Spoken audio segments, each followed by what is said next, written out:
Olá pessoal, tudo bem? Vamos fazer mais um vídeo aqui legal. E hoje eu queria trazer mais um estudo pra gente. Fica bem diferente um pouquinho o vídeo assim. Começando, você já ouviu falar da teoria do gap? É, parece aquela marca famosa lá, mas não. É uma teoria interessante. Eu vou passar algumas coisas aqui que eu peguei com alguns teólogos, como Lamartine Pozella, Hernandes Santos e mais alguns. E sempre com a Bíblia do lado, sempre conferindo. É uma coisa diferente. Não vai dar para fazer em um vídeo só, vamos fazer uns 2, 3 vídeos para vocês ficar um pouquinho curioso. E quem quiser, claro, estudem mais para procurando isso aí. Quiserem comentar um pouquinho aí, também vai ser bem legal. Uma discussão legal sobre isso. Sabe? A teoria do gap, no caso, é o espaço de tempo. Tecnicamente existe uma ideia na teologia, no geral, muito antiga, desde Agostinho de Hipona. Eu vou estar lendo aqui porque eu escrevi bastante algumas coisas, daí fica mais fácil para eu lembrar e passar para vocês. Lembrando que são teorias que alguns pastores colocaram, como eu já mencionei aqui, Hernandes Santos e Lamartine Pozella também. Mas é uma teoria bem interessante e que a Bíblia dá algum suporte nisso também, tá?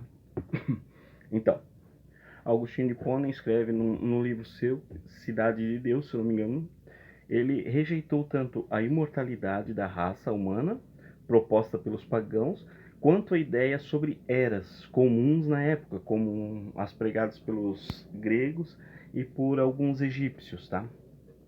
E que diferiam dos escritos sagrados da igreja. Agostinho defende a posição que tudo no universo, deixa eu colocar mais ou menos assim, fica melhor, que tudo no universo foi criado simultaneamente por Deus, né? E não nos 7 dias do calendário, como requer uma interpretação literal da Bíblia. Tá? Então, ou como relata o Gênesis ali, né, na Bíblia, tá? Ele argumenta que a estrutura de 6 dias para a criação apresentada ali representa um arcabouço lógico.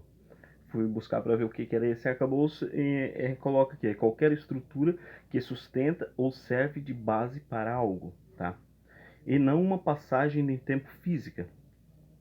O retrato aqui teria passagem de tempo físico. O retrato aqui seria um significado espiritual e não físico, tá? Mas nem por isso menos literal. Agostinho não acreditaria ou não acreditava que o pecado original tenha provocado mudanças estruturais no universo e chegou a sugerir que os corpos de Adão e Eva já teriam sido criados mortais antes da queda.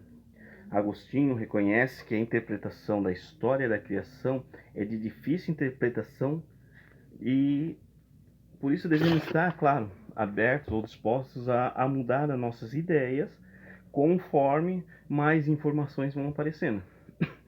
Quando a gente era pequeno, tinha uma ideia da Bíblia. E hoje em dia, conforme vai aparecendo mais estudos, mais pessoas interpretando a Bíblia conforme ela é de verdade, tem muitos aí que interpretam do jeito que querem, né? Mas não, do jeito que ela... E a gente tá aprendendo um pouquinho mais, né? E essa ideia, aqui no Brasil, ela perdeu um pouquinho de força, porque aqui a nossa teologia ela é pentecostal, que é a ideia de que houve um espaço, um intervalo de tempo, não é muito aceito aqui no caso, né? No caso, o espaço de tempo entre Gênesis 1, versículo 1 e Gênesis 1, versículo 2. No caso, a Terra foi criada perfeita e ela foi destruída antes de chegar em Gênesis 2. A partir do Gênesis, do versículo 2, Gênesis, você não tem mais uma criação do nada, né? Você tem uma criação do que já existe. A palavra bará do Gênesis do verso 1 é criar do nada. Mas a palavra a partir do verso 2 já não é mais criar do nada.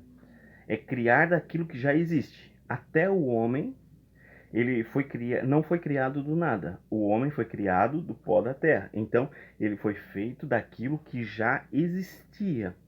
Por isso, a palavra, a partir do verso 2, você não tem mais bará, você tem haja, que na tradução literal hebraica é ayah, tá? Que significa apareça. Aí já não é uma criação do nada, é uma criação daquilo que já existe. Tecnicamente, a teoria do gap é assim, ó. Criou Deus os céus e a terra. Bereshit bara ha Elohim vet ha shamarim. Quando Deus cria os céus e a terra, aí vem o verso 2. E a terra era sem forma e vazia, e o Espírito de Deus pairava sobre a face das águas. Porém, há várias linhas de interpretação.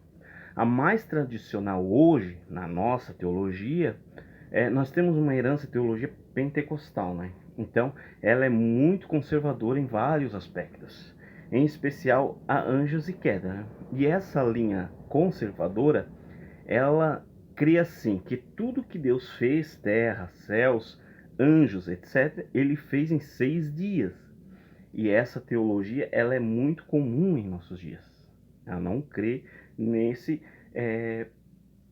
espaço de tempo do verso 1 para o verso 2, que é a teoria do gap que nós estamos vendo aqui, tá? Então, porém, há fundamentos que sustentam a teoria do gap. Vamos ler 1 João, o versos 1 e 5. Quer ver? 1 Epístola de João, o verso 1 e o 5, que diz assim, ó. Esta é a mensagem que dele ouvimos e vos anunciamos, que Deus é luz e não há nele trevas nenhuma. Então, a Bíblia vai dizer que havia trevas sobre a face do abismo. Agora, veja, Deus criou uma coisa que se chama abismo. E quando se estuda sobre a queda de Lúcifer, ele foi lançado no abismo. Se Deus criou tudo em 6 dias, para onde Lúcifer foi lançado antes disso? Lá em Apocalipse, ele e a terça parte foram lançados em terra. Então, ou você ou nós cremos que a queda de Lúcifer se deu depois da criação de Adão e do Éden. Se cremos assim, porém ela dificilmente vai se sustentar. Por quê? Ele ali, no Jardim do Éden, ele já é a serpente enganadora. Se Lúcifer caiu antes de Adão e do Éden, que é o que a Bíblia sugere, né? Ou que a gente está estudando aqui essa teoria, ele foi lançado por terra, lançado no abismo. E essa terra, antes de ele cair, é óbvio que essa terra então existiu. Então, Gênesis 1, o versículo 2, que a gente lê ali, né? Tá aqui. E a terra era sem forma e vazia, o Espírito de Deus pairava sobre a face da terra, conforme a gente já leu. E lá em Apocalipse, o capítulo 12, verso 9, aqui você vai ver que Lúcifer, junto com os anjos, foi lançado em terra. Olha bem, quer ver? Apocalipse 12, verso 9, olha o que fala aqui.